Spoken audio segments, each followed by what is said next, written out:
Yeah!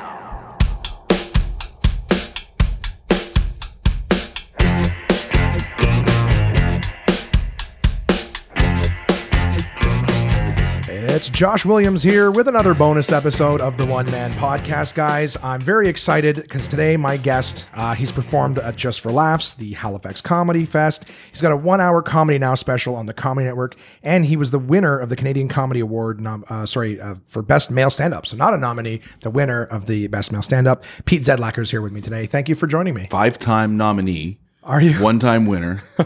And winner of the SiriusXM's Top Comic. Right. Did that.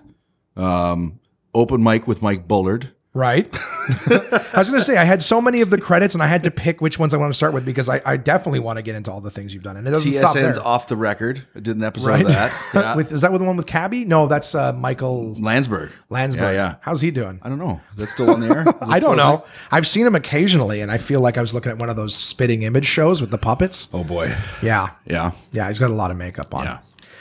So welcome to the podcast. Thanks for doing this. As always, I want to just plug off the top before anyone starts listening to this that you are here all week. So this episode is coming out Friday morning. You are here headlining Absolute Comedy in Ottawa for the rest of the week. Where are you next after this? Next chunk of my tour is the Investors Group Comedy Tour. So I'm doing the East Coast dates of those. And then I have a lot of on the exact opposite side of the country. I'm going to be in Vancouver's Comedy Mix. Okay. At the end of September. Hecklers in Victoria. And then Australia. Then I'm going to Australia. Oh, that's it? Yeah.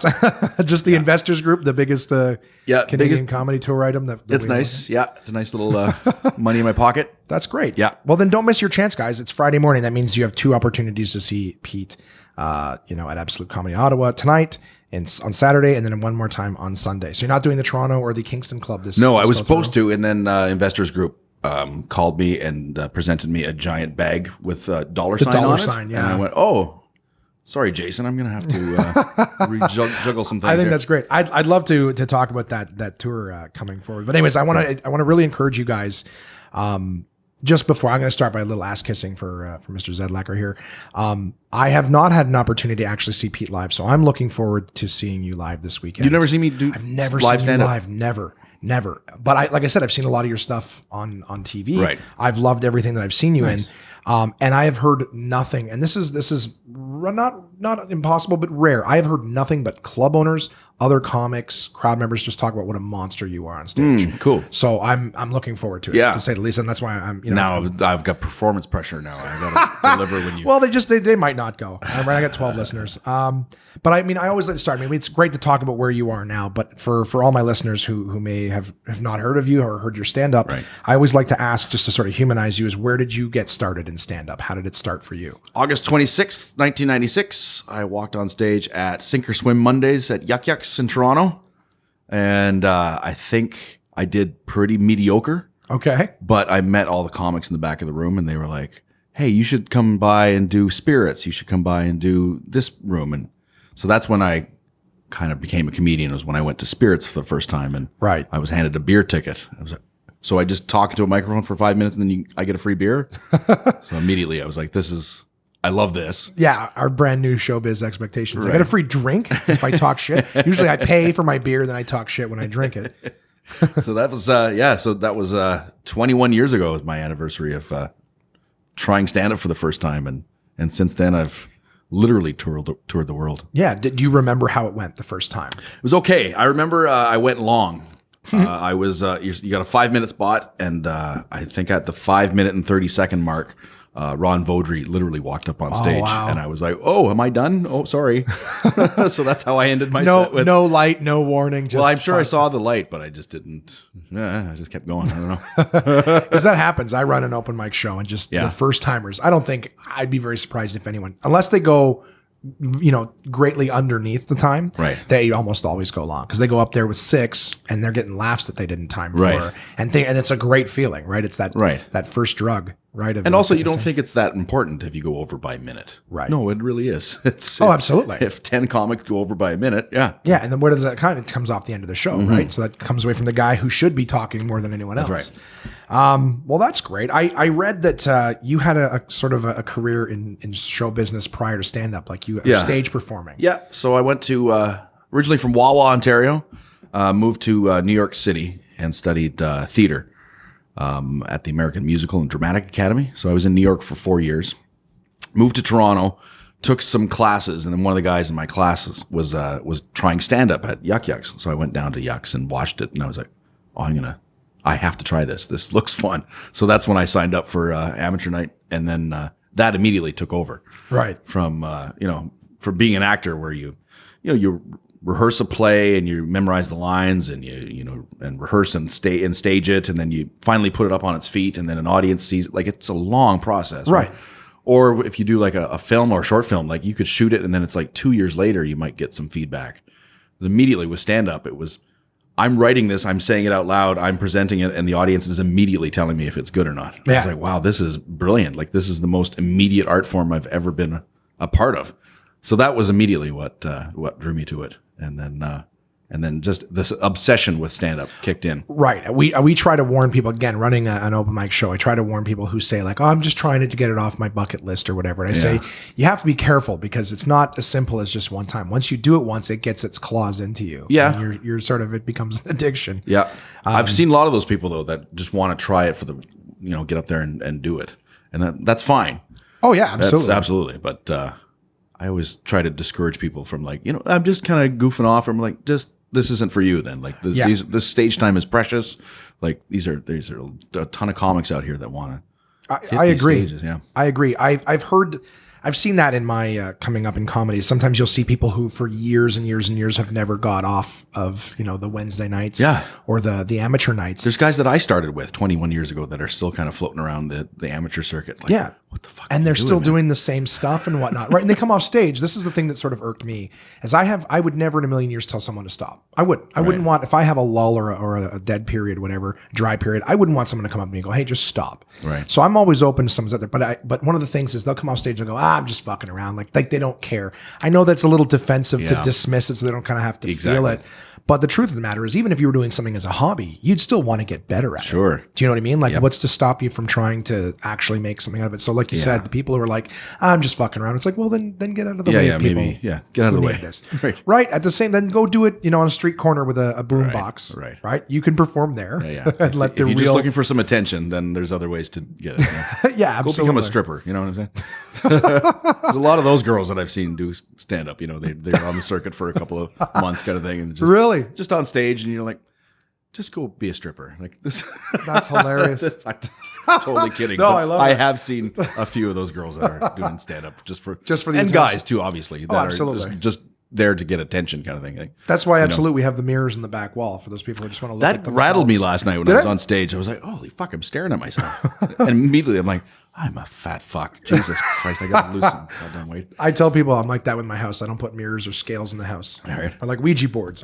Bad omens for me. I feel nothing but pain. But yeah, so speaking of that, I wanted to ask you, how long, was it that once you started doing weekends and paid shows? Like how long of a really transition? Fast, really quick, yeah. But like I said, like I was obsessed with stand up. Like I would do a club set like on a Wednesday, and then go and hit an open mic, and then do a different 5, and then go do a different open mic, and then work on that 5 again. So like I would do 3 sets in a night. So it was pretty averaging out like around 10 or 12 sets a week. Like I was obsessed with stand up, like just hitting every room. And a lot of guys would, you do the club and you do well, right? And you just kind of bask in that glory. And I was like, no, I want to get out there and keep working on it. So, it was within a year I was working professionally as a comedian. That's awesome. And then, a year and a half later, I got my first headlining spot. So, which is unheard of. Like a year and a half in, you've got an hour's worth of comedy. Yeah. So, and then I did my first Comedy Now episode, and you kind of think like, oh, that's it. I burned that 45 minutes that I put up on TV. But by the time it aired, I had already written another hour. So really, yeah, I was just obsessed with stand up, like it, Yeah. And you did the hour back when you did it. was there the option? Because I know just the last few, was there the option of the half hour or the full hour? Yeah. And it was just, of course, an ego stroke for me. I'm like, no, I'll do the full hour for sure. You know, get paid nothing, no different at all. You were like a year or two in at that point? I taped it in, it was 4 years in. By that time. Okay. Yeah. That's still amazing. Because that was my first sample of. Sorry, 3 years in. I was 3 years into stand up when I did comedy now. Yeah. 99. That's 99, amazing. Yeah. That's amazing. I've seen that. So I was talking to you this before we started recording. 2001. Sorry, it's 2001. So I was I was 4 years in, and because it aired September whatever the first airing of it was just after September 11th. So it was like September 20 something, 2001. That's a lot of pressure. It was, but it got huge ratings because people were looking for something different than planes flying into buildings, right? Right. I just read, this is just a funny little thing. I just finished, like on Monday night, reading George Carlin's last words. Okay. Have you read that? No. He was talking about how he wrote this great piece. He was sort of, discovering his voice, like the whole, talking about, taboo subjects and things like that, going from goofy to that. And he was saying how he just wrote this big piece about how, he kind of likes it when a lot of people die. Just talking about population control and how we're what's wrong with the word, because he just wrote an environmental piece before. But the whole point was he honed this great hour, as he was known to do, and he was anchoring it all to this like 20-minute piece that he had on I kind of like it when a lot of people die. That's what he was going to name the special. It was to be filmed in November of 2001. Yeah. So of course, bad timing. So he's looking at this thing called I kind of like it when a lot of people die. That's coming out 2 months after September 11th. Right.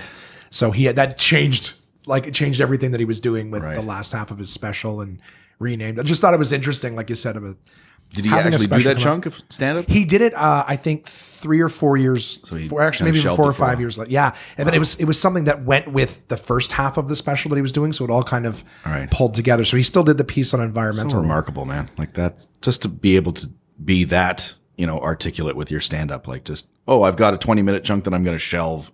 And then, you know what I mean? Like, no, I write an hour. It's going to be, that's the hour I'm working on. You know what I mean? Yeah. I mean, but even for yourself, like you said, I mean, you've got the special coming out and this big event happens. It's great that we're all looking for something to laugh at. But at the same time, like that was around the time when everyone's being really. Yeah. I taped it before September 11th. So I taped it in June. And then September 11th happened. And then they aired it after. So there was a couple of references about me getting on a plane and stuff. And it was like, ugh.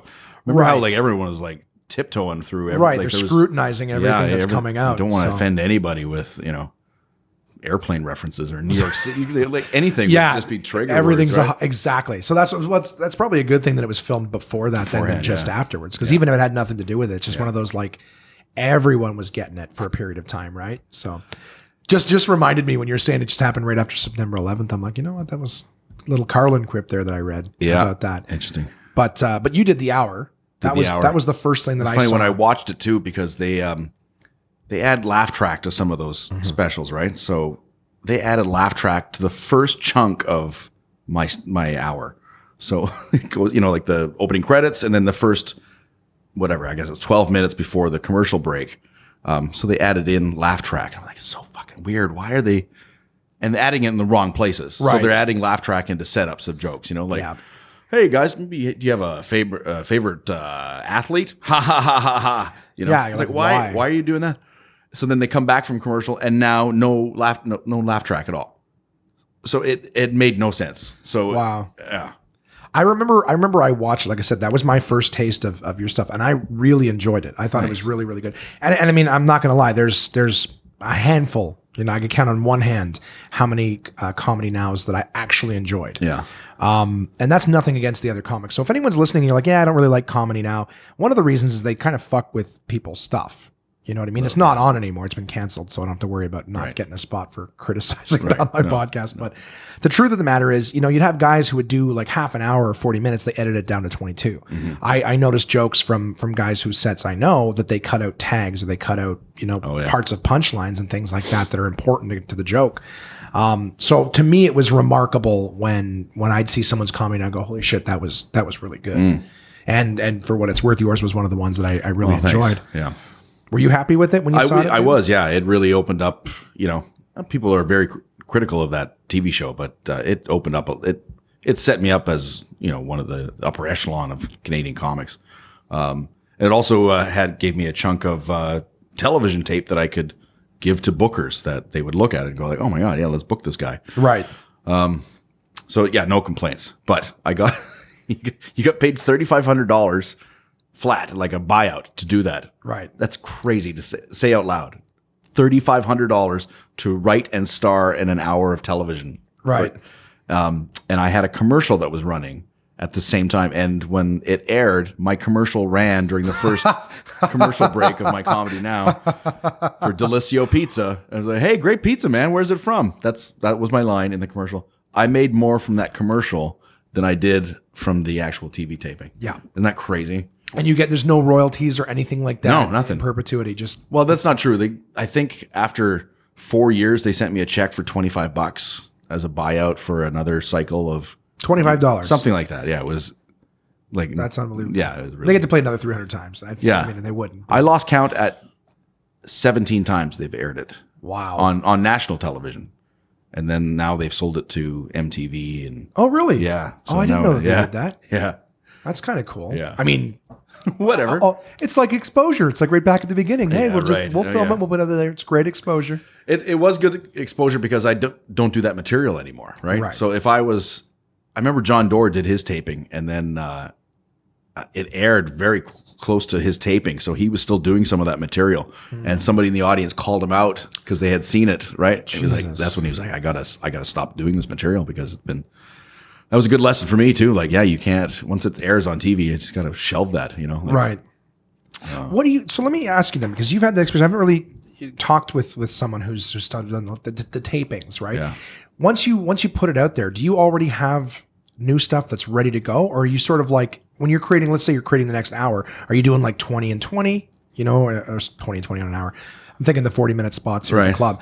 Are you doing like, 20 minutes of new stuff, 40 minutes of old? Is it a mix? Or do you have like a ton of premises that you've already been sort of playing with in preparation for the taping, that you're kind of like, once the taping goes, I'm going to move on to because that's always been the curiosity to me. Yeah. I totally get the shelving it, but you're still a pro. You still have headline dates on the calendar. So Yeah. what are you going out with, once that gets put out there? Well, it's interesting now because the hour-long TV specials don't exist in Canada anymore. So now TV tapings are 7-minute sets, like at Just for Laughs or Winnipeg Festival or Halifax.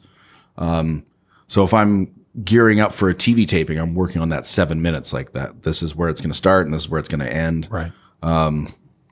So by the time it airs, that chunk is already 7 minutes is easy to write another 7. Right. So, And that's not anchoring your headline set at the, Chucklebone or whatever it is. No, I try to right? end up doing it like right off the top. Like I the MC introduces me and then I do my 7 minutes that I'm going to do for my TV taping. Right. Because I want to go out there cold and see if that's actually going to work. So Right. Smart. Actually, that's a great strategy. Get it out of the way right away, and then you've got it timed too. So you can look at your watch when you hit down, and you're like, oh yeah, 7 minutes, bang, I'm ready for it. Ready for that TV taping. Yeah. That's awesome. Well, that's it's just one of those things that's been interesting to me. Like I said, I mean, I guess too that there's a period of time from when you do the taping to when it airs that you almost have a buffer period. Start working on some new stuff, and whatnot. But like you said, in Canada, it's different. I'm just thinking like the I guess right now the big things there, the Louis C.K.'s and Bill Burrs that are putting out a new special every year, and I always think there's dates on the calendar, but what happens once that hour's out? Are you just top Shelve to it, bottom, brand new yeah. stuff, and had like but they're also huge names. They can get on 3 times a night in New York or That's Los right, Angeles yeah. and build 40 minutes out of nothing. Yeah, it's got to be tremendous pressure. Like, I mean, being a Canadian comic has, some perks. And one of them is that, we can get away with doing some older material for audiences, right? So, like guys like Louis C.K., if they went out there and did something from their previous special, the audiences would be like, well, we've seen this. Like, Right. We all have seen this because you're super famous. And, so...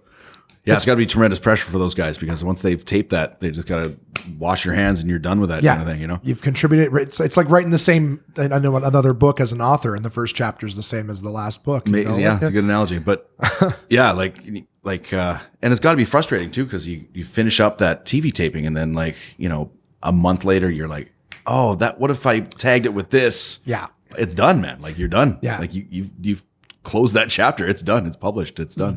It's a thing too, but that's one of the great things. I mean, it's a blessing and a curse of being an artist is that it's never finished. It's never good enough, which is great. Cause I've said before with other people I've interviewed is as soon as you feel safe, you're done. Once I'm like, oh, I'm good here. Well, then you're toast. You always have to be striving for better.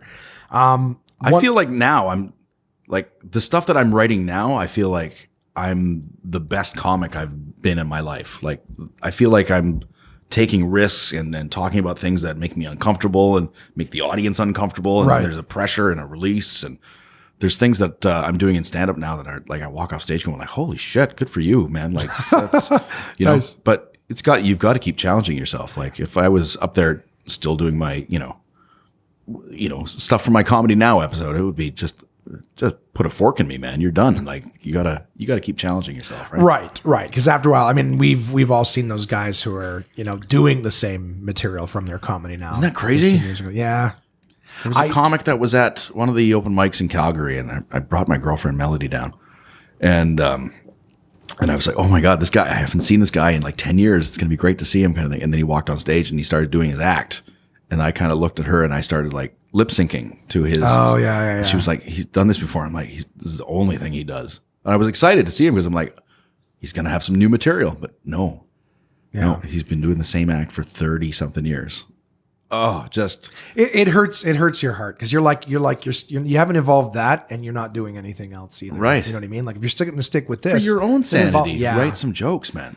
Well, I got into a thing I don't think I've ever talked about in the podcast, but I got into a slump. I mean, I'm only 8 or 9 years in, but I got into a slump at one point where it was just like, it was the same material. I wasn't writing, but I completely changed. I stopped doing a lot of material. I became sort of a crowd work comic, which I'd like to get out of. I do like doing it. I just certainly know the value of doing material because, you know, showcases and things like that are not looking for crowd work. They're looking for pieces they can get. But it was out of that need to do something new. Different, so I didn't write anything. So I'd have to go up there and talk about something. You know what I mean? Just even if it was just telling a story, what happened, get talking with them, and that would make me think of something, and I'd tell a story. So just anything to just challenge myself. Okay, well, if you didn't write anything, then you're going to go up and you're going to talk about something that off the top of your head, you know? So sort of, at first it was sort of like to scare myself into writing because you don't want to put yourself in that situation of going up in there and having nothing to talk about. Yeah. But then I ended up being good at it. So I was like, oh, well, I can just talk. But I don't like it because I have notebooks filled with things that I'd like to go out and try. Right. Okay. And I have to, now I'm in I'm trying to retool myself to have that discipline to sit down and write again. It's remarkable how much you can actually write if you physically sit down and like just type on a a computer. Right. If you're typing on a typewriter, wow. Maybe they're just really old school. Yeah, vintage really old school. Writer. It's like the new hippie thing to do. So I was writing for the Ron James show. I think it was season 4. We had an order of 13 episodes, and Ron would do, I think, 6 minutes of stand-up per episode, plus the New Year's Eve special. I can't remember what the math works out to be, but it's like literally like an hour worth of stand-up.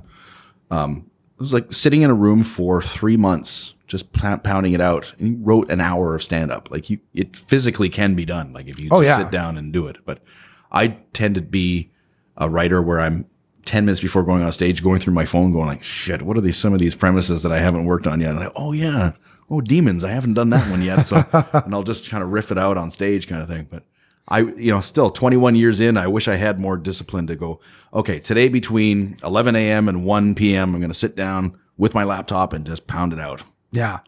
Do you have a process? No. No process. Do not. No. Not a thing. So you think of an idea, you put the footnote on your phone, and you're like, then we're going to, basically you think it out, and then you're like, I'm going to try it on stage? Or? Sometimes I put the footnote might be a good way to describe it. Like just, demons. Like I put demons, something, and then just before I go on stage, I'm kind of like, how is that premise going to go? And then I kind of put like keywords down, what I think and where I think it's going to end. And then when I get on stage, it's just kind of improv around it. Okay, right? Cool. So then most times, like you get to the punchline and it's not the punchline at all. So you just keep digging further. And then that's, oh, wait a second, this is a new angle on this. And it kind of, that's what's great about those open mics around the Canadian comedy scene. Like you can go out there and watch some comics just mining for comedy gold, right? And then all of a sudden you see something brilliant happen on stage. And you're like, wow, And I'll say it on stage and be like, "Oh, can somebody remember that for me?" You know? So then I'll walk off stage and somebody goes, "Hey, it was the demons joke. It was about IKEA." I'm like, "Oh yeah. And I'll put that down. And then and then next thing you know, the next time I try that, I'm like, "Okay, now I've got a sort of a polished joke." And then by the third or fourth time I've got it, I can bring it to a club and see if it's gonna work. That's great. My struggle is remembering to write it down because I always think of things when I'm driving. So I'm like, hey Siri, and then she screws up everything, and then 5 seconds later, she has not. Your phone just my phone just came on when I get it, but she said it's not available. I have learned over the course of podcasting to put all of my stuff on airplane mode. I should do that right now. Oh, it's okay if yours goes off. It's fine. No. And people actually say, I like when I hear something go off on your iPad or this and that. Well, just reminds them that I'm human, that I'm so incompetent in what I'm doing. I'm faking this so good. But yeah, I'll forget to write it down. And then occasionally, if I do see the notes, I'll look at it. And like you said, it'll be like demons. And I'll go, what the fuck was I talking about? Yeah, I had one of those years ago. It was my favorite example of this. I wrote down New Year's Eve. What the hell joke is that? Was it a shopping list? Yeah, what's the joke that I had about New Year's Eve? To this day, I still don't know what the premise, like what the joke was going to be about New Year's Eve. So yeah, you got to be a little more specific. And a lot of times too, these ideas come to me like just on that verge of like you're about to fall asleep, right? And your mind starts wandering. And you're like, oh my God, that's brilliant. I'll remember this in the morning. Yeah. Oh no, you that's have the to get worst. up you have to get up and just type it out. Yeah. Because it'll be gone. I've started getting better at it, but I'm still losing like 100 ideas a day because I'm like, I'll remember 2 minutes. I'll remember that in 2 minutes. And then it goes that quickly. Yeah, that's just right. even to by the time I come down, I see something I'm supposed to bring down to the kitchen or something, like grab the plates. Like, oh, I forgot to put that away. And it's gone. That That's synapse it. That's is gone. it's so fragile. And then it'll just Tissue paper. Yeah, exactly. Tissue paper. Yeah. Okay. Well, Write it down. it's great to know that I have something in common with one of the greats. Oh, that same process. But how fast do you go from the idea to like let's get it out on stage? Do I you give it 3 tries. 3 tries? Okay. 3 tries, yeah. So and will you same day it kind of thing? Like if you get momentum with an idea today and you're on stage tonight, is it coming out tonight? Yeah. Okay. Okay. Depending, obviously. Like if I've got a corporate event or something, obviously I'm not working on new material. Right. And You're I do not have adding it to your Just for Laughs gala No, that night. No. Although I have done that. I have added something new to, what was it? Halifax Festival. I literally had an idea the day of, and I'm like, oh, fuck it. I'm going to do it anyway. So, and it worked. Nice. Thank God. What was it doesn't matter. But it was, that was a big ballsy move on my part. I'm like, am I really going to try something new on a TV taping? Yeah. And it worked? It worked. Yeah, it did work. Excellent. Yeah. That's awesome. But after 21 years of comedy, like you kind of have an instinct of like, right. Oh, this isn't going to fail. Like this is going to be. But I do have a good work ethic in that I don't try to do brand new material at a club when people are paying, $15 or $25 to see me. Okay. I want to work out all the kinks at like an open mic kind of thing. Okay. So a lot it's funny, like just hitting all the Calgary comedy scene rooms that are out there, and some younger comics are like, "That's so great that you're still out there, coming to these shitty open mics and working on your." And I'm like, "Yeah, you have to. Like, I have to. Like, it's the job. It's literally what I have to do." And sometimes you're performing to 8 comics and 2 audience members. Like that's the room, but just it's a chance to say it out loud and see where it's going to go, kind of thing. Well, Trent McClellan is from Calgary. Yeah. And Trent, I was listening to his podcast and he had somebody on. I wish I could remember which comic. I don't want to give the wrong guy credit or not the right guy, but he had said that a great exercise, because I would love to be able to sit down and write. And it just doesn't happen, but I need to get the ideas out somewhere where I can actually see them and remember them. But one of the exercises that he was suggesting was that you just, for 30 minutes, you write and don't judge it. Right. And then the next day you just write and don't judge it. Until you get to the point where you're writing something that you might actually enjoy because you've developed that muscle of just putting the words down on paper. That's great. Yeah, and I heard it a month ago, and I still haven't done it once. Right. But just in terms of, I know that when I'm going to sit, when I have a little block of time, I think I'm bullshitting myself a little, right? Because we all have that, when I have the time, right? But it's, you make the time. Exactly. Yeah. But the idea is, I think that that's a great exercise to, if I don't have, because I'm at a point where I can't necessarily get on stage every single night or an open mic. I have more opportunities than maybe some of the newer guys listening. But I like that idea of just getting it out. Just write it out. Who cares if it's good, bad, whatever you wrote for 30 minutes. And then you build that muscle of just that way you're not scared to sit down and write, because you've done it so many times before that when you do have something, it's just going to come out because that muscle. You're not like, shit, how do I? Great. The medium of the writing isn't fucking you over. You're used to that. So that was just something that... I like that. Thanks, Trent. Yeah. I'm going to try that. But sometimes just the physical act of typing makes your brain go, oh, what about that connection? Mm-hmm. What about, I love those what abouts. What if, that's one of the great things about working in a writer's room when I was working for Ron James. There was working with brilliant guys, like literally brilliant, and just sit there and like, what if, and then we'd all smile and be like, yeah, and then you get onto something. There's something magical about the creative process, right? Yeah, absolutely. And seeing like other people too. And sometimes it's almost like a relay race. Like you come up with something, pass it on, someone else grabs it, runs with it a bit. One of my favorite moments in that writer's room, we were writing about the blackout that happened, right? Okay. And it was in Toronto when everyone was like, one night the blackout happened, right? So everyone was happy, and like neighbors are coming over and we're having barbecues, and but if it lasted more than a night, it would be anarchy, right? So I had written a joke. I said, yeah, it was great for a night, but if it went on for a week, we'd be cooking our groceries over a dumpster fire. That was the joke. And then I just pitched it to my buddy Scott, and he misheard me saying, if it lasted more than 3 days, we'd be roasting the elderly over a dumpster fire. And he said, the elderly. And I'm like, I said groceries. Yeah. He's like, oh, elderly's way better. so that's how the joke got written. It was just a misheard communication. It's like a Mad Max, they eat the old first, right. Which is ridiculous. They have the least amount of meat. So I wanted to ask, just, in terms of coming up from starting out to where you are now, do you have any, are there any really good memories that you, obviously like all of your TV and movie stuff, which I have here, we will get to that. But I'm thinking just in terms of the stand-up portion, do you have any good memories or milestones that came out? Like obviously things like the Comedy Now and Just for Laughs. Any moments where you thought like, holy shit, like I'm really... Oh, that's a great question. I wouldn't Josh, know. That's great. I tell every guest, even on the air, I don't know that I would have an answer if I was asked. Yeah. But I'm just thinking, was there anything that when you look back and you're like, fuck that, at that moment, that's when I heard, or felt or... Yeah.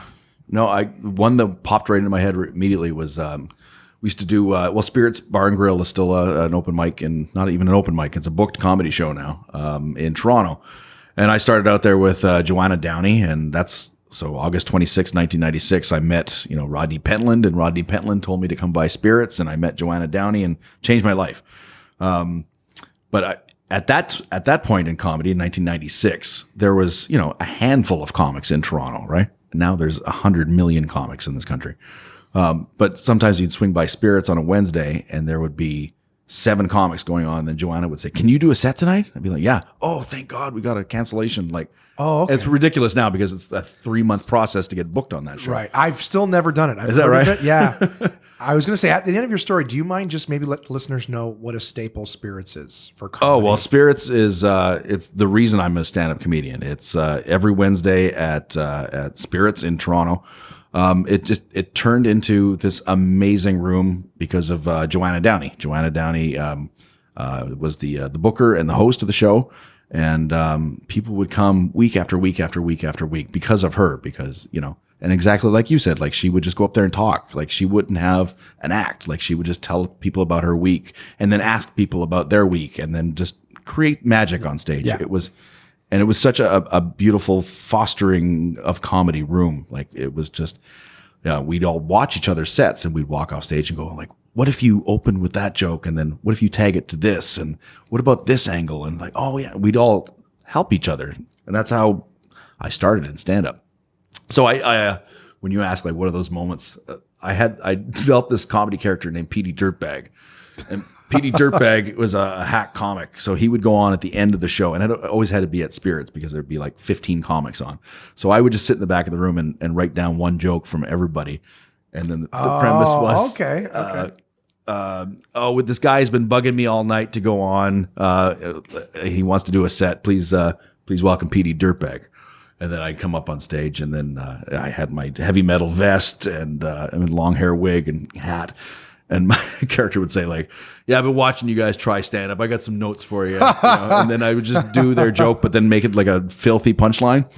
And that was one of those moments where I was like, oh man, it was creating something really amazing. And it was specific to that room, right? That was a room, character that didn't exist anywhere other than That's right. Yeah. That's great. That was a key moment in my comedy career for sure. Yeah. That's very cool. Yeah. Now, of course, every light casts a shadow. So I would ask too, just was there any lows in your comedy career? Did you ever hit any points that made you question everything? Every other moment in between, I guess. Yeah, I understand. No, there's great highs and great lows in stand-up comedy. There's there's funny ones too. Like at Spirits, there was how do you even word this nowadays? There was a man who was transitioning to become a woman. Okay. In the audience. And this comes up like every episode, something with really? Oh, dude, I got in shit. All my listeners know I got in shit because I was actually trying to educate. Hey guys, this is the open, accepting way of right. And I got in shit because I said it wrong to one person's. Tranny is not the right word, right? That's the offensive word. That's the old-fashioned way of saying it. So there was a person transitioning. Yeah. And you might still be wrong, just so you know. Yeah, I could be. Okay. Right. Back in the day, I would have said there's a tranny. Mm-hmm. But I'm not saying that now because now that's not. Now I understand that's not the correct. But back then there was a tranny in the room. Back then there was a tranny in the room. Okay, and it was wing night. Okay, every Wednesday was wing night, so you get like try to connect it. Yeah. So she had a plate of chicken bones, chicken bones on her. So if she didn't like, she would throw chicken bones at you. So I remember being on stage trying to joke, and she took offense to it, and all of a sudden I was being peppered with chicken bones from a transsexual. I was like, wow, you can't get much lower than this. Like this is, but I love telling that story because it's just a delicious story. It's a funny visual too, right? Because it's just one of those things you're like, okay. Yeah.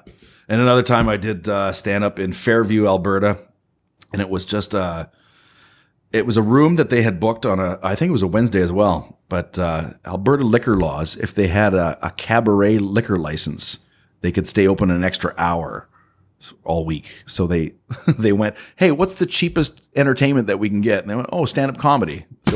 So they literally said, from Wednesday from 9 p.m. until 10 p.m., you had to be on stage performing stand-up comedy because that would qualify as their hour-long cabaret liquor license. So for years, they would just send up comics to do this terrible gig, and comics didn't like doing the gig, and audiences didn't like comics being there, but maybe a handful of people would come out. So I did it one time. I was up on stage going like, why are we here? What's the point of this? And these guys came in, they sat in the front row. I was like, hey guys, what's going on? And then everybody's like, don't talk to them.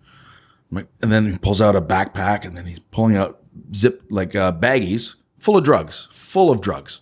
And next thing you know, people are coming up, and then money's being exchanged in the front row, and I'm like, whoa. And then people are like, just don't say anything. And so, I did my stand-up as these guys were doing a drug deal like 7 feet away from my feet. It's like those women who come in with the roses for sale at a bar, only it's drugs. Drugs, like hardcore drugs, like pills and powders. And then after about 10 minutes, they packed it up, and then they left. And I finished up my set by chastising the audience. I'm like, this is the terrible thing. Why would you live here? How are you guys okay with this? And I walked up to the bartender, the manager, and I said, what the fuck is going on with this guy? They said, oh, he comes in every week. We can call the RCMP, but it takes about 45 minutes for them to show up. So we just ignore it. And he comes in every week. Every week. You'd think that they would just call the RCMP hey, in there's going to be a say, guy. Hey, there's going to be a guy. Yeah. That exists. I've paid my dues. Oh God. Yeah. So when I'm getting to do Just for Laughs with Patrick Stewart, I'm like, oh yeah, remember, you've earned this. You've earned this spot. Have you ever had anybody just super pissed? I mean, like, and I don't mean upset. Have you ever had anybody like rush the stage or anything like that in a show? A lady come up to me after a show, and I did a joke about the previous Pope, Ratzinger. That was his real name, right? And I forgot. I was going off on Ratzinger anyway. And this lady came up to me after the show and said, how dare you, sir? But she was so beyond over the top about it that I literally thought she was kidding. So I'm playing it up. I'm like, I'm a naughty boy. Yeah. And then after about 20 seconds of her berating me, and I was like, what the fuck? Is she serious? So I went back on her. I'm like, what are you talking about? My son is going to visit the Pope. So it was just another example of a religious lady trying to say that, right. My son is getting to visit the Pope. And I told her, I'm like, if that offends you, if me even referencing the Pope's real last name offends you, stand-up comedy is not for you. Like, you should just stay home. You should just, next time entertainment comes to your town, just stay home and read the Bible, kind of thing. Yeah. Yeah. Well, that's one of the things that we've talked about from time to time too, is just that a lot of people, when they hear a story about someone getting upset in a comedy club and they go, oh, it's comedy, right? Who's going to get upset in a comedy club? And I tell them, you'd be amazed how many people every other night somebody's, Yeah. And they love to come up and tell you that, like, rather than just being like, I didn't like that, right? That's not for me. They feel the need to tell you how much they didn't, you shouldn't do this and you shouldn't talk about this. Sorry, that's just one of the things. That's absolutely true. Sometimes it's just trigger words. Like, people just go like, oh, they shut down, oh, he said. Yeah, they're not even listening. He said whatever, doesn't matter. There's a trigger word and that's it. Well, I had one night at a show where I was doing a joke, and the middle of the joke, someone yelled something out, and I stopped and I said, I'm sorry. And he repeated himself. And I think myself and the rest of the audience collectively just went, what? And then as I was the same as them, I was like, what? And then they all booed that person. I was like, whoa, hold on. I really think that the person has misunderstood the joke. I'm saying this to let's thank you for being on my side, everyone, but let's give him a second. 'Cause I don't think he even gets what I'm saying right now. I think that's funny too. And it's just like you said, it's just a trigger. They've misunderstood. Right. And it's funny because sometimes you'd think, oh, I misunderstood. I'm just going to sit there and what the fuck? But they're like, what? And then they're outraged, the outward outrage, and they got to yell something out. I don't know. It's interesting to me. Sometimes you just take for granted that an audience is smart. Right. You know what I mean? And a lot of times audiences will prove, no, they're not. There's going to be a lot of dumb people in the audience that well, I almost just need bank the on pablums. that. Yeah. I bank on that because, people are like, oh man, I'm sick of stupid people. Like, I just wish all the stupid people would die. And I go, I don't. Because as soon as people can think these things for themselves, I'm out of a job. Right. So I don't want everyone to be this funny and goofy and silly. You guys stay there and I'll think of this stuff. I wanted to ask, now this sounds kind of like a bit of an odd question, or maybe we've already answered it. Was there anything that helped you along the way as you grew through stand-up? Because obviously trying new things, that's very important to always challenge yourself. Did you have any habits or mantras or anything like that when you'd hit these tough moments? Was there anything that kept you going? And I have a question I want to ask you after this. Okay, well, it might relate. There's two answers to this. Number one, we're doing it right now. Like, I would ask established comics, like, hey, what do I do here? And I'm going to go to Ottawa, and do you have any advice for me? And I remember being kind of fearless in that way, that there was like a comedy hierarchy. Like, you didn't talk to like the pro comics kind of thing, right? Okay. That's kind of like been washed away now. You can just go and talk to the established comics anytime you want. What do you think of that, if you don't mind my asking? I like it when comics come. Like, I'll give it a caveat. I was just going to say, you got a caveat coming. I'll be in like Winnipeg, right? And then some like an amateur comic who's done comedy like 4 times and thinks he's got it all figured out will come up to me and then give me notes after my headline. He's like, no, that's way beyond over the line there, kid. Right. But if you want to come up and say like, hey, I'm doing this set tonight. Can you take a look and watch my set? And then absolutely, I'd be happy to. So yeah, ask lots of questions. And then, I found myself a few times in my life where I just felt like a writer's block. I wasn't producing anything. And the trick to getting over that is just to get out of your comfort zone. So go and do something you've never done before, like go to a farmer's market, or go, do some kind of excursion that you've never done before, because it just gets your mind thinking outside of yourself, right? Yeah, just opening up new. Okay. Yeah. As soon as you said go to a farmer's market, I'm thinking like go perform at a farmer's market. No, not perform. No. And you're like, I picked up along the way, but I was sitting there going, okay, interesting. I can't wait for him to bring this around and make it all make sense. How are those eggs over there? Hey, what's up with the cantaloupes? Just do it a venue you've never done before. No, but I get what you're saying. It's just experience something. Yeah, do something that's new to you, because then then you can talk about it on stage. Like, I went to a farmer's market and this is what's going on there. And this is, or whatever, Yeah. That is a great just gets you outside of your comfort zone and your norm, right? Like, if your norm is getting up and taking a shower and going to the Starbucks and then going to the grocery store, whatever. Like, if you get outside of that, right, and you're your brain is being activated. Yeah, you're making room for new ideas, because if everything is the same routine, then you don't get past it. I remember, and I appreciate this. I'm sorry not to throw a story back at you every time you say something, but I had a friend ask me the last full-time day corporate job I had before starting stand-up comedy. I may or may not have shared the story, so listeners, I'm sorry if you've heard it before, but he asked me, he goes, hey, you know when you're a kid and summer vacation seems like it's like the longest thing in the world? Right. And the older you get, just it's over so fast. Yeah, he goes, why is that? And I go, I don't know, but it stuck with me. Like, if you give me something to think about, like my neuroses will just turn it over and over. And I think what I came up with, I told him the next day when I was at work, is I think I came up with is that when you're younger, every day is so different. Do you know what I mean? Like, you're still learning so much. You find new rocks, new bugs, a new activity, a new game that you play. Something happens. You jump off a roof or climb a wall. Something that you didn't do before. Right.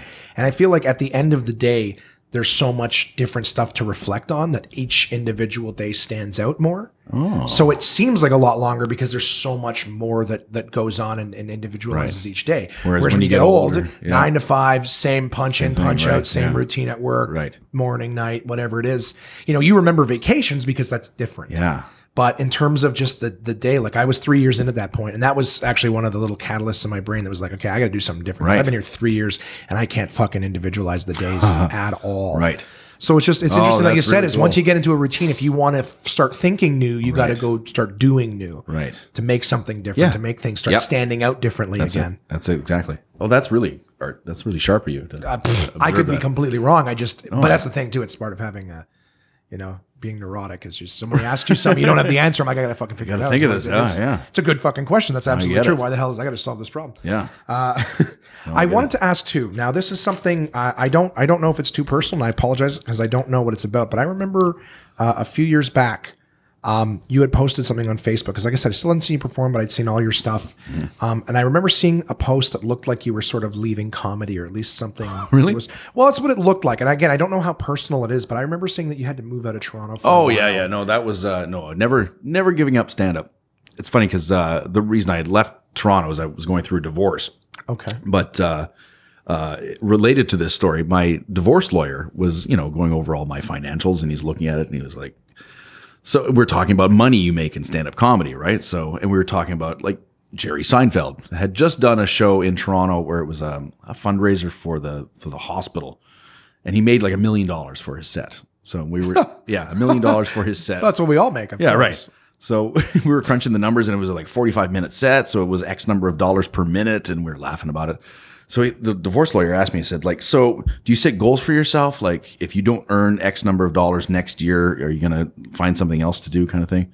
And I was so taken aback by that. I was like, no, this is what I do, man. This is, if I made zero, I would still be doing it. Like, I would still, but civilians don't have that mindset, right? Like, they think, well, you're doing things to make money so that you can do things. Whereas we do stand-up because we love doing stand-up, right?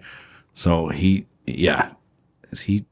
always use that as an example of how civilians don't understand what it's like to be, like, if literally, like, they told me tomorrow, like, you cannot make a living doing this anymore, you're going to have to, I would get a job to make money, but then I would still do stand-up. I would still do stand-up. To fulfill that creative need, Like, I'll never retire. Like, I'll be. It's on tape now that you've said that. That I'll never retire. No. Like, I'll show up at your fifth Brett Favre and go, nope, back at it. Fucking back in the locker room. You are not stopping. That's it. No, like, just, if an audience still wants to hear a rambling old man when I'm 90 years old, I will still be doing stand-up for sure. That's great. Yeah. So that's a good thing, because like I said, I didn't see the context, so I thought maybe something. Yeah. The nature of what it was, just the what I was left was, I was like, oh no, it sounds like there's like a health thing or something. Yeah. Well, my mom had some health issues, and she still got some health issues, and I was going through a divorce, and so I had to find. So went up to my hometown to help out my mom and take her to cancer treatments and stuff. But yeah, it was a tough 2-year chapter of my life, these last.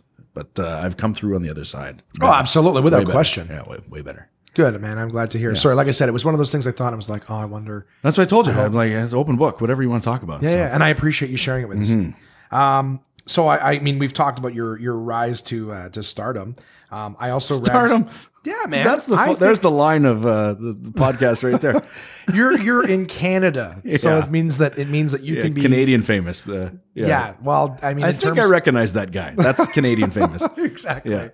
Well, I was reading your bio, right? I like to do a little bit of education, like you said, right? Learn a little bit first, rather than hey, thanks for coming. I've got no preparation. Let's right. talk. I've done those interviews, like when I was doing promo for the Just for Laughs tour, and they get these radio DJs on going. Like the interview questions are like, "Hey, so we got funny man Pete Zedlacher in the studio. So what's with your headshot here?" I'm like, "That's the research you've done is looked at my headshots." Yeah, there's basically the person, the producer came and put the paper down and said, "Who's you're talking to today?" And you go, "Well, I'll wing it." So, yeah, and then the winging it questions are like, so you get hecklers at the Just for Laughs festival? It's like, no, we don't. Of course people not. are paying $80 a ticket. Yeah, not nobody in that room wants to ruin that show. They want it to be as good as possible. Fucking idiots. So I appreciate the work that you put into researching. It wasn't a whole lot, but I mean, I like I said, I haven't done a whole lot. So a lot of your stuff I'm familiar with myself. But one of the things I didn't know is that you were a writer for The Hour with George. Yeah, that was my first writing gig. Yeah, George took a real chance and brought me in for that one season. How did that happen? A friend of mine was writing for the show, and I was always interested in getting my feet wet in the television writing kind of game. So he was leaving the show, and I said, "Why don't you put in a good word for me? See if they would bring me in." And then so they brought me in. They did a little writing exercise, and they were like, "Yeah, okay, let's give this a shot," kind of thing. And then quickly realized I'm like, "Oh man, I'm making way less doing." TV writing than actually doing stand-up. Right. So I had to juggle the two careers at the same time. So it was a tough year. It was really tough, but it was rewarding in many senses because I made lifelong friendships, and we made 156 episodes of television. Very cool. Yeah. So and we got we would do these sketches, these comedy sketches with the guests. So like.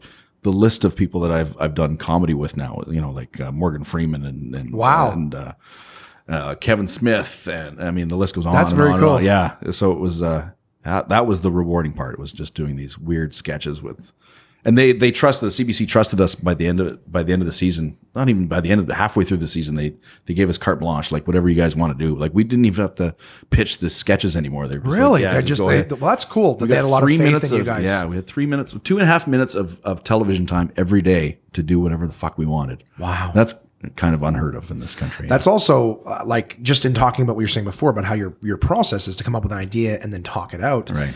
Was that your first time doing professional writing? Yes, it was. I'll write 4 paragraphs on Facebook and be like, "Holy shit, look at me, the author." You know what I mean? I'm like, day. "Wow." Yeah. So the idea that you've got a 2.5 minute deadline every day of written stuff. Yeah. Was it a writer's room thing? Was it a personal submission? Yeah, it was a writer's room. So we worked at the CBC building, and okay, today we've got Emily Van Camp coming in. So what are we going to do with Emily Van Camp? So we'd pitch all these ideas.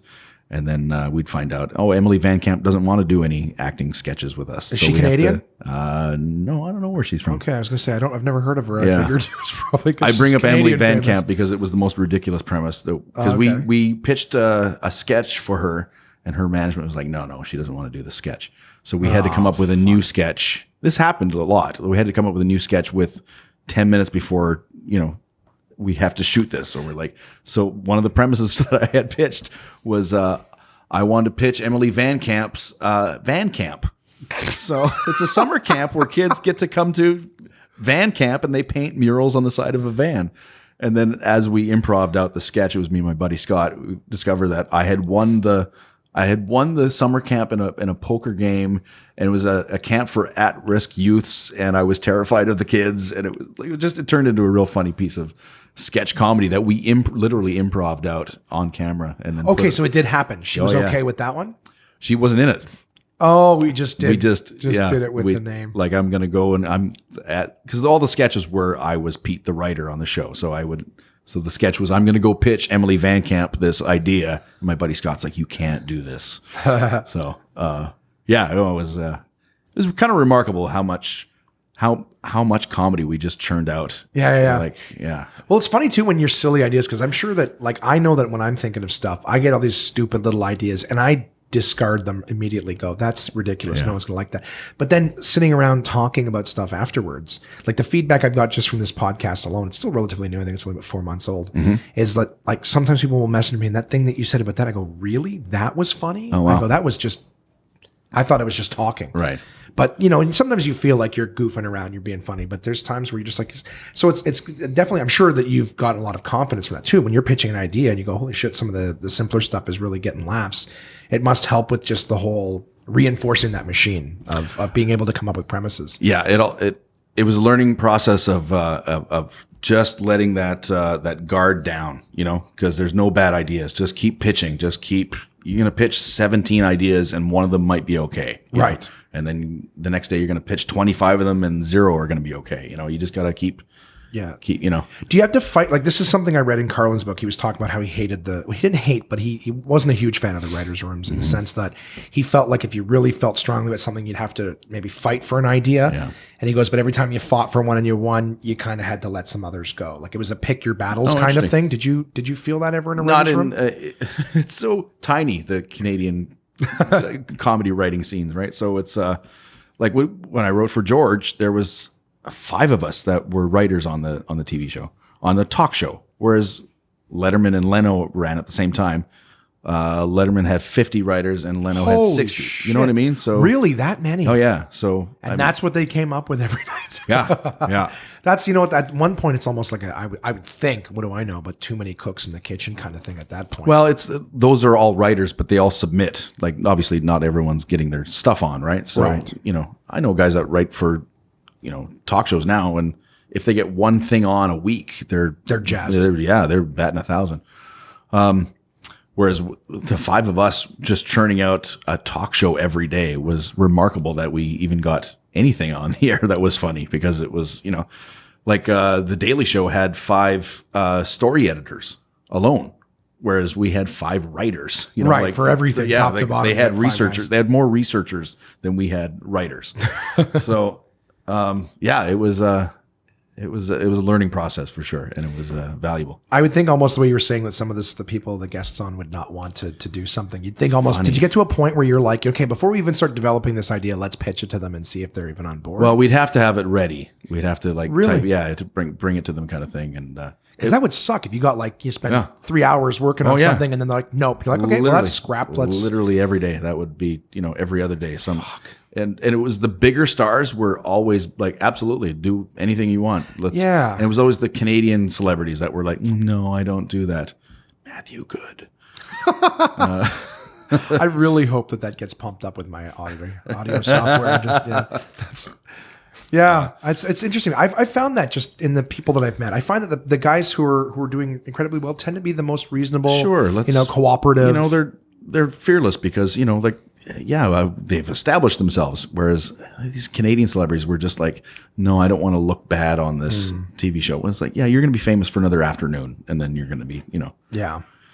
Well, you see these, like some of the most popular stuff now is the U.S. talk shows where they got these car karaoke and stuff like that. I mean, there's people singing in cars, making fools of themselves, but it humanizes you because people go, oh, they're not untouchable. Just a regular dude having some fun on this show kind of thing. So. Right. I don't know. Maybe the people at the top sort of realize that is, you know. Yeah. Good point. I remember Kevin Smith came on the show and he was game to do anything that we were like. He's a celebrity, you know. Like, you know. It was a nice learning lesson too. Like, be open and receptive to things, you know. Like, yeah. Well, I've got here too something that I've listened to. I just started listening to last year, actually. Never heard of it 1,000 times. Is CBC's The Debaters. You were a writer for that, and you've also been on the show too as one of the debaters. 20 episodes. Okay, 22 somewhere in there. How's that like? It's great. It's CBC Radio is beyond wildly popular. Like it's remarkable. Like sometimes I'll do an event and I'll get introduced. Like he's performed at the Just for Laughs Festival in Montreal. People are like, oh yeah. He's performed, he's won the Sirius XMs. Oh, I've heard of that. And then he's done the Debaters on CBC Radio. Oh my God, he's a real celebrity then. Yeah, they have a huge listenership. Like it's wildly popular. Yeah. And I've heard the episodes. they're about 22 minutes long when you hear them, but you prepare a lot more. Oh yeah. Of stuff than that. Format for anyone who doesn't know is basically like a subject will come out, and you know, you have two comedians, one's debating usually for or against something, or two different things that are similar veins, which one's better. But you end up creating a lot more content than actually what gets used in the end. Yeah, and as a matter of fact, I've written chunks that have been cut from the debate that I've used in my stand-up because it was funny enough that so you build something on that. That's kind of cool. All right. Again, the process of writing, where you never know, like you just physically sit down and type, and then you create things. Yeah, and you can keep, and that's the thing, you can keep it. If I'm not using it now, I can store it in a vault, and maybe it'll tag onto something else. Yeah.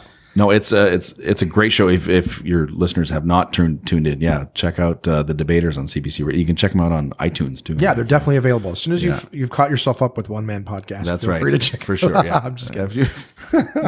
You've binged listened to every episode. Yeah, I can't. Some people have done that. I can't fathom it. Really? Oh my God. Yeah, I mean, that's interesting. Are you talking about the debaters? I thought you were talking about my show. I was like, I can't imagine someone just listening to me chat for fucking. Yeah, that's what I did. I was doing yard work. When I was like, I was just dicking around. I was trying to, I think, answer a question, who is on something. And I looked at the episode and I found it on iTunes. I Googled it and I found the iTunes page. And I was like, oh, I can just listen to it. I thought I had to be listening to the radio when it airs. And that's a relatively newer thing that they've done. They finally dumped them all onto iTunes. But and I binged. I listened to episode after episode after episode. And it was cool that it was different comics. So I get to hear the different comedy styles, obviously different debates. So it stayed fresh enough to be able to binge listen to. So yes, I definitely suggest that. Now I want to say too, you've been all over television and movies. Were there some favorite experiences in terms of the acting stuff? Oh, because you worked on Romero's. That's the what was it called? One. Zombie. It's called Survival of the Dead. Survival of the Dead. That's right. the one I was in. Yeah. I had made a short film years ago called Zombie Girlfriend, and so I had auditioned for the casting director who was casting this movie, and I gave him a copy of my short film. I was like, just take a look at it, just so you know that I'm a huge Romero fan. So then I get a phone call like a couple of weeks later that, hey, we're going to cast you as a talk show stooge for Survival of the Dead. I was like, oh my God. And I was like, what? Because that's not what I auditioned for. Right. So then they sent me the script and I'm like, oh, okay. So this is something completely different than what I auditioned for. So we shot it on Halloween. So I'm shooting a George Romero movie on Halloween. That's so surreal. With George Strombolopoulos. So George was the talk show host and I was the sidekick. And then fast forward a year and a half later, I was actually the sidekick on his real life TV talk show. Yeah, so neat. Was that in any way related to the two things happening, do you think, or just coincidence? I don't know, just weird the way the universe. You said your friend was there. Right. But just neat the way the universe works sometimes. That's super cool. But so I walked into the studio and then I bumped into George Romero and I was like, oh, Mike, wow. Hello. I'm going to be playing talk show stooge today. He's, oh yeah, the kid from the movie. Yeah, okay, yeah, we're going to do this. I'm like, kid from the movie. So then I talked to the casting director afterwards, and he told me that Romero watched my short film and then said, oh, we got to get this guy in our movie. So they wrote that piece for me. Like he wrote that talk show. Wrote you into the movie. Wrote me into the movie. Fucking Isn't that crazy? awesome. I know. That's the pinnacle. Like if I've done nothing else in my comedy career like that, I've got that moment to be like, oh my God, that was remarkable. Are you a big horror movie fan? Oh, huge. Yeah. Yeah. Well, we can sidestep the bio for a second and just say what's some of your favorite like horror genres? Dawn of the Dead is my go-to. Yeah. Like I've seen that movie 100 times if I've seen it once. It's I'm a big Romero fan. So when that came up, it was just I couldn't believe it was actually happening. What did you think of the remake? It was good. I was actually on the set for that one. Oh, really? My buddy is a medic, so he snuck me onto the set that day, and I watched Ving Rhames do a scene, and that's super cool. Yeah, it was cool. That's really cool. Mm-hmm. Do you have any favorites? Horror stuff. The girlfriend and I are huge horror movie fans. Yeah. What was it? I just watched Annabelle Creation. I did too. I was talking about So okay, because I find right now with horror movies is that they go for the scares, the story. It's all jump scares. That whole movie was just jump scares. Nonstop, dude. And I'm so high strung. I'm sitting in the theater with my fucking hand on her lap and the other, Jesus fucking ever. Like constantly jump. Oh, nice. I'm loud as shit. But it just got the fucking and then I'm back to normal. But I'm like the high E chord wound too tight on guitar, just plucked the shit out of me the whole movie. I found it freaky, but I mean, the story in horrors is really still sort of gone to shit.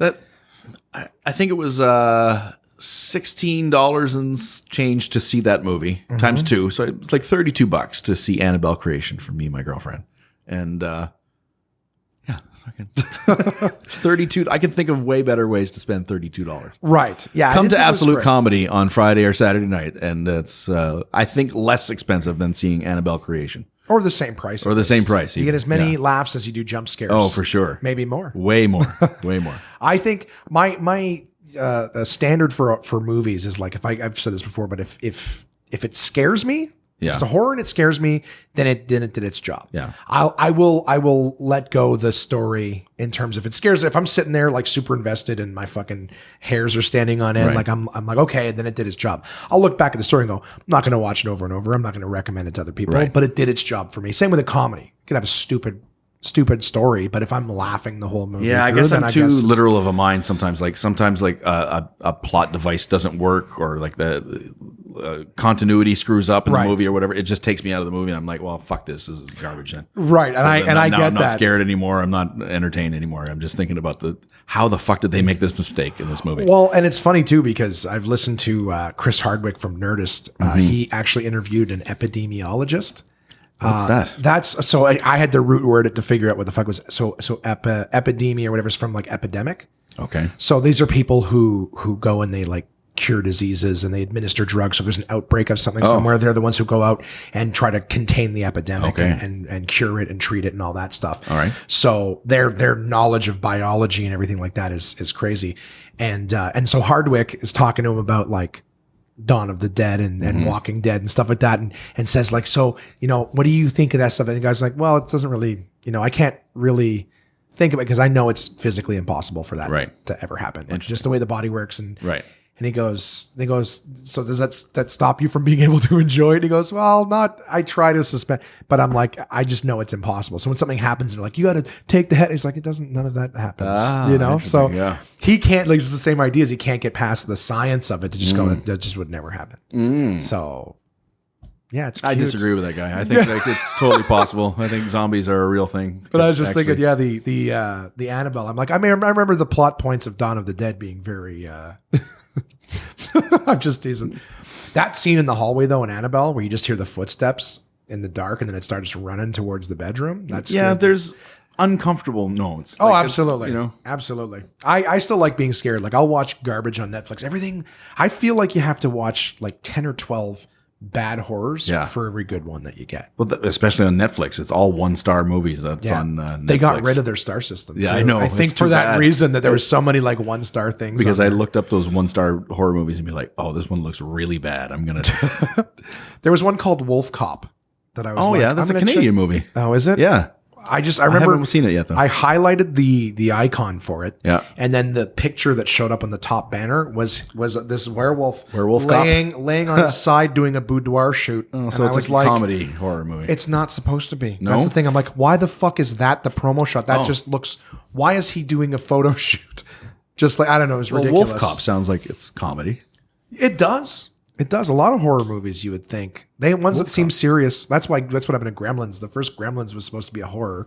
And was it really? Yeah. And it was so fucking ridiculous that the second one, they're like, well, then let's just Looney Tunes it up and make it silly.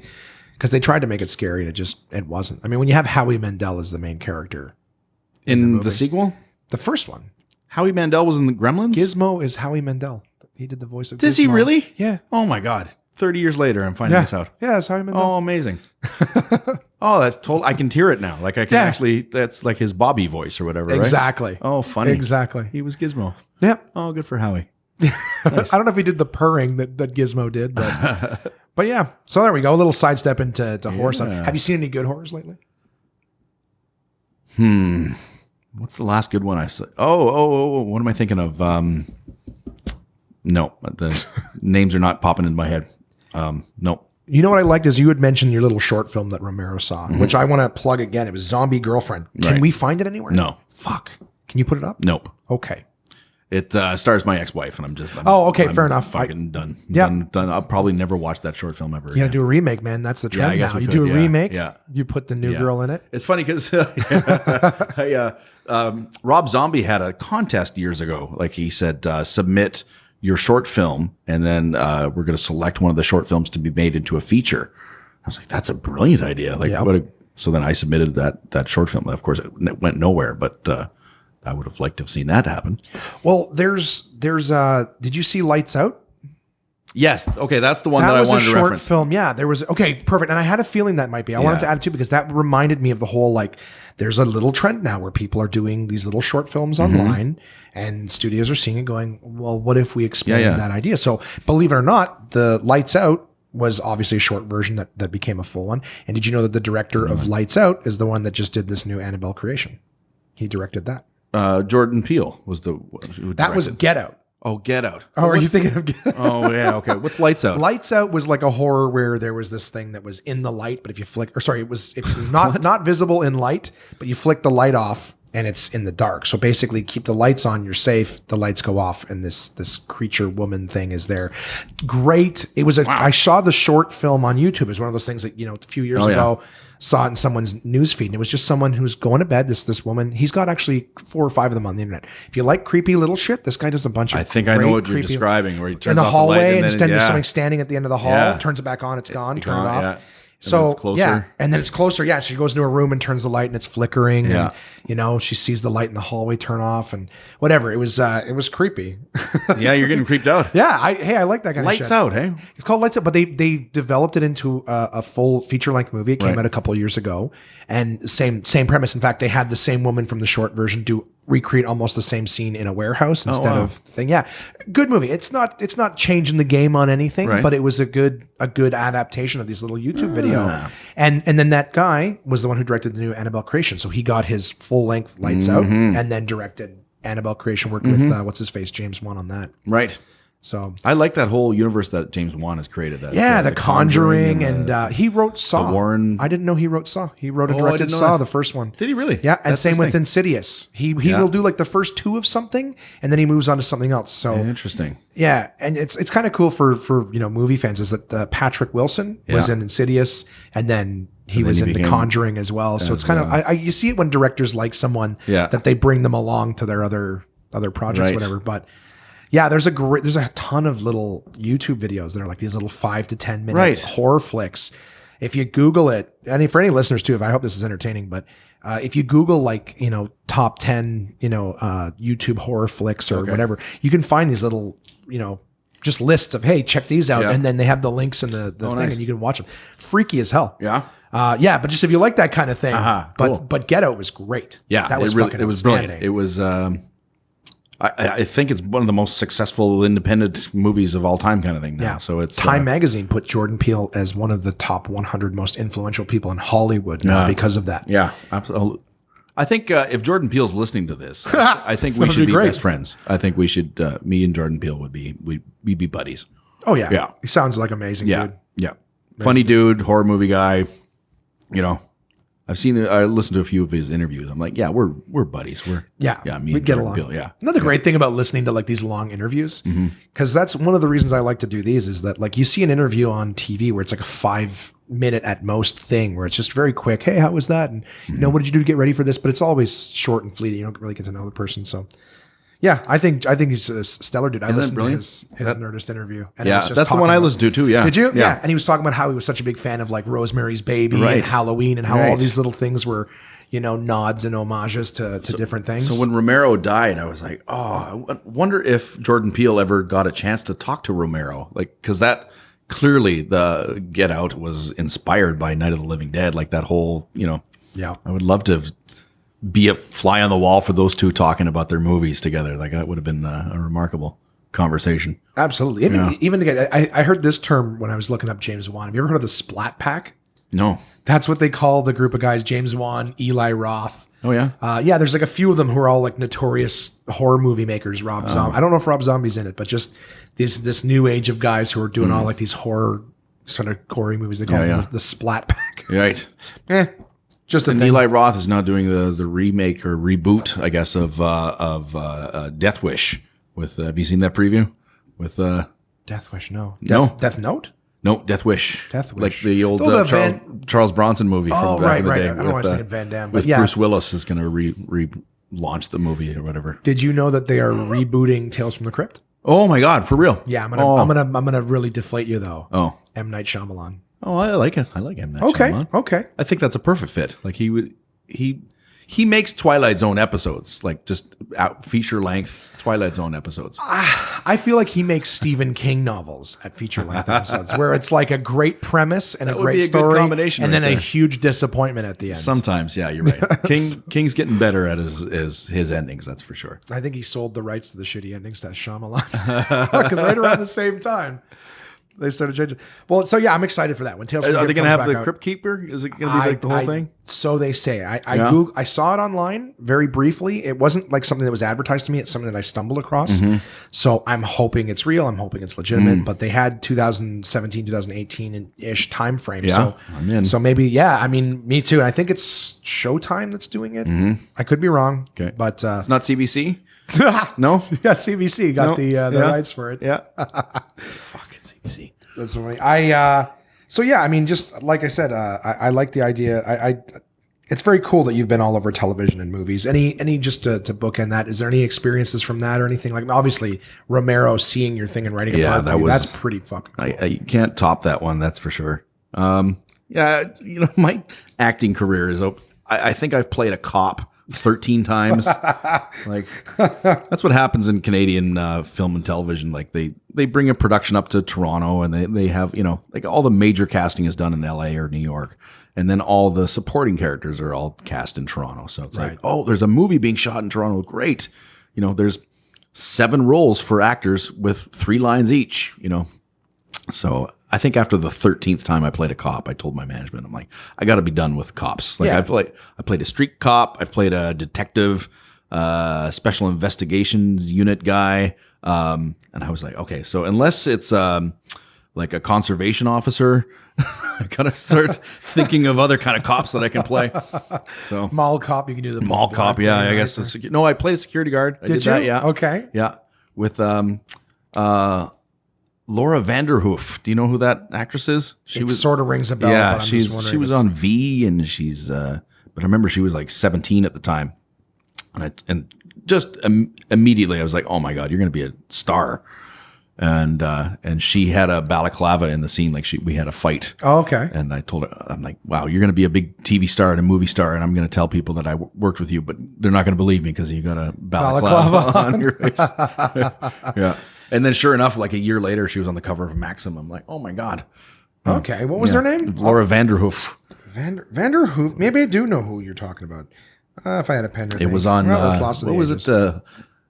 Sue Thomas, FBI. That was the TV show I worked on. Okay. Yeah. Yep. Well, that's interesting. Played a security guard, got beaten up by a girl. Yeah, the back of my head's on Trailer Park Boys movie. Oh, nice. Stood in the snow. In the same day that we filmed, I was to legalize it. We filmed on Parliament Hill for 420. The same day it had snow, rain, and beautiful sunshine, all for like a 30-second scene. Weird. So most of it got cut out because it didn't make sense. Oh, right. In 1 second, the sky is black. And the next second, it's beautiful sunshine out there. But what made it to the movie was the back of my head in between Ricky and Bubbles. There you go. So You're a movie star. No, yeah, exactly. Yep. No one will believe it. I go, you see that receding hairline in the back? That weird sort of, yeah, that's me. My flaw proves it. You're a regular entertainer for the troops. And I wanted to bring that up. Yep. That's my pride and joy. That's my that's my big feather in my cap. That's I'm super proud to jump on board anytime they call me up to ask if I can do a show for the troops. So how did you get started in that? Like what are those experiences like? Because that's something that even a lot of huge comics either don't do or don't get to do. April of 2002, I got a phone call saying, hey, would you be interested in doing a show in Kandahar for the Canadian soldiers? And it was the day that the news broke that the American soldiers had dropped a bomb on the Canadian soldiers in the friendly fire incident. Wow. So I told my manager, I'm like, have you seen the news today? Like, this is a really bad timing.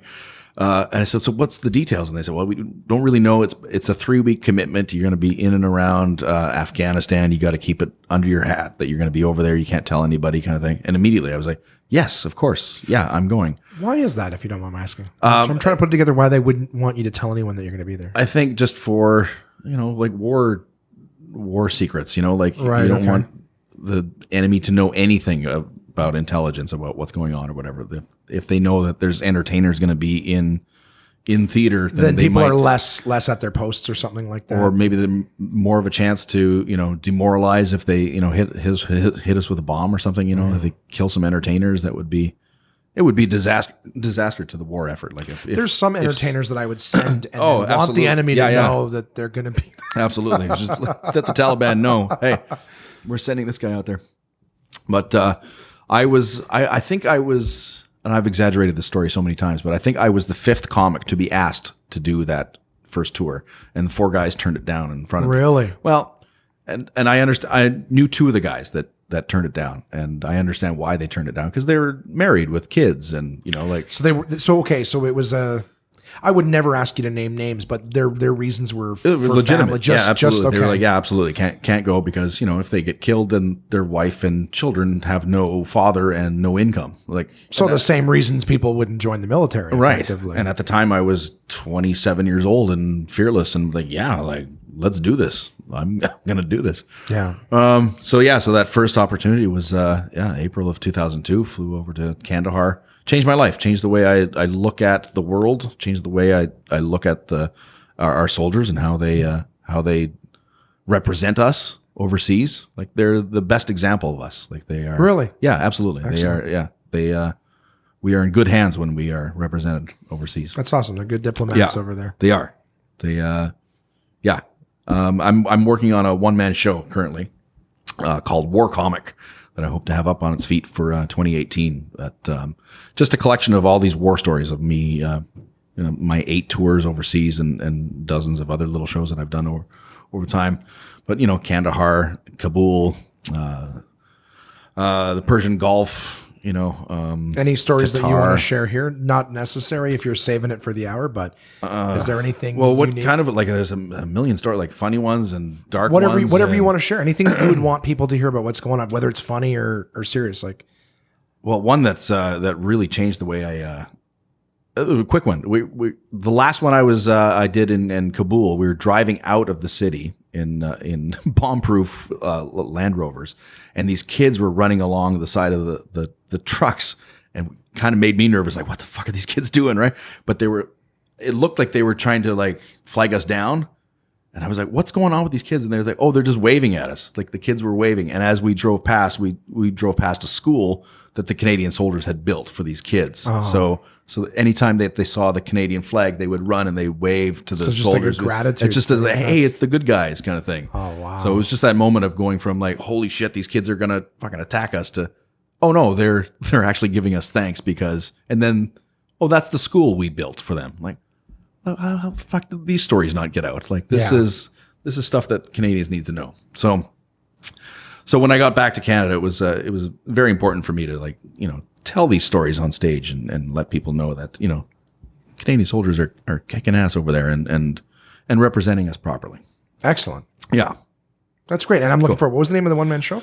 War Comic. War Comic, and that's something that you're developing. Something right now. So we'd had a little run through at the Comedy Bar in Toronto a few months ago. It went great. I'm hoping to put it up in some of the fringe festivals around the country, get it worked up, and then hopefully for next year get it in the Montreal Fringe, the Toronto Fringe, and then we have a very small one here. Do you really? Yeah, we have a Fringe Fest. In the last few years, I've seen it grow in popularity. Yeah. A lot of local guys. I've seen the Montreal ones. And there's a lot of shows that happen there. Yeah. In the last couple of years, I've seen the Ottawa one really, really growing too, and a lot of people, a lot of demand for the shows and stuff too. Interesting. So I'll let you know when I find out. So that's something I'm going to be working on, and then eventually, hopefully, get it on its feet, get it shiny, sharp, funny, and then bring it to Edinburgh. I'd like to bring it to the Edinburgh. Oh, Festival. Very cool. Yeah.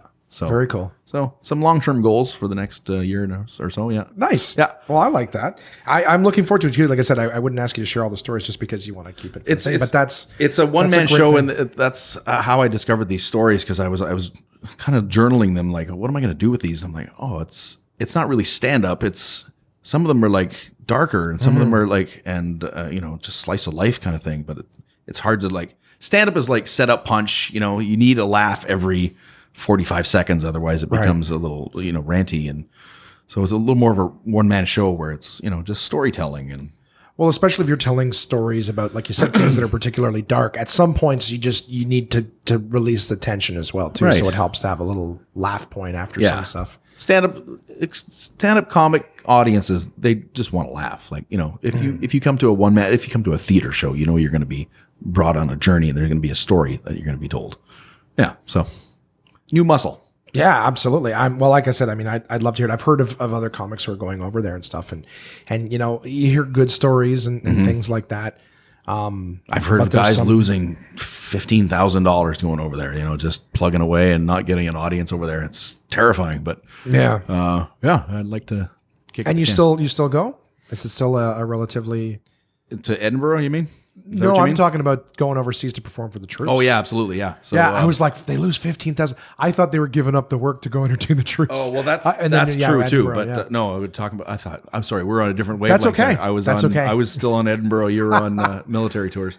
Yeah, no, I get phone calls all the time, but sometimes I'm just double booked. I can't do it, kind of thing, and I have to turn it down. Last one I did was Canada Day with at CFB Shiloh with Loverboy. Me and Loverboy rock. I had like 3 Loverboy songs I was listening to this morning. Is that right? Oh yeah, going through like I think I Googled it for everyone's working for the weekend, but then I just kept going through the greatest hits. Loving every minute of it. It's remarkable how many songs they had. Like I did the same thing when I got booked for it. I'm like Loverboy, and I looked it up on Apple Music. And I'm like, every song came up. I'm like, oh yeah, this would be fucking awesome. Why don't I know? Dude, last year I was going through what's his face. Okay, of course I can't even think of his name now. Lonely as the Night guy, The Stroke. What the fuck is his name? Oh shit. Okay, so at least it's not just me. Yeah. Stroke me, stroke me. Yeah. Well, that guy, I was like, how do I not know his name was the point I was trying to make. And I still don't. So there you go. Illustrated it perfectly. Yeah. So, but I just remember like I pulled up one of his albums. It's not Chris. No, I'm like, it's definitely not Chris Isaac or something. No, it's not Chris Isaac at all. Fuck's sakes. All right, well, whatever. I'm sure there's people. People are screaming at the fucking. Yeah, they are right now. Are you fucking How kidding do you not me? know? Yep, Tommy Two Tone. But the idea was, so that happened like a year ago. That guy, I'm like, how do I know all these songs. How did I not know who this guy was? Well, I guess still not. Should have wrote it down on the fucking phone. See, that's exactly right. Because it's gone now. We're standing side stage, me and my girlfriend, and we're watching Loverboy from like me to you away. Like, holy shit, it's fucking Loverboy. And just smiling and kind of dancing around. And then Mike Reno sees us side of the stage or whatever, and then walks over to us and then puts his hands out. So then Melody just goes up and gives him a hug. And then I go up and give him a hug. And he says, Happy Canada Day. And I'm like, this is the most Canadian thing that's ever happened to me. That's like, fucking at CFB amazing. Shiloh, Mike Reno from Loverboy hugs me and says, Happy Canada Day. That's amazing. Yeah. That's fucking wicked, dude.